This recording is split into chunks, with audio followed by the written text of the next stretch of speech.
İki nəfər evləndi, bir-bir ədəbli olur. Ne üçün? O səndən razı olsun, sən ondan. Xanım kişidən, kişi xanımdan. Nə deyirsən, kişi xanımdan, xanım kişidən razı olmasın? Yox, mən bunu demirəm. İkisini də bir məşuqla tanış elə, ikisi də birini sevsin. Onun eşqinə bir-birinə xidmət eləsin, ölsünlər bir-biri üçün. Nəinki razı olsunlar, canlarını versinlər. İkisini də birləşdirən bir sevgi ver onlara. Onun eşqinə sənə xidmət eləsin, gör necə xidmət edir. Sən onun eşqinə, o sevdiyin imamın eşqinə, çünki deyir, onlara xidmət edən Allaha yaxınlaşır. Allahın, imamın, Peyğəmbərin bəyəndiyi işi görür. Apar bu şəkildə yuxarı.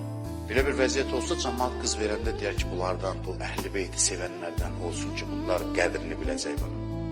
Bunlar dəyər verəcək. İkisini də bir məşuqla tanış elə, ikisi də birini sevsin. Onun eşqinə bir-birinə xidmət eləsin, ölsünlər bir-biri üçün. Nəinki razı olsunlar, canlarını versin.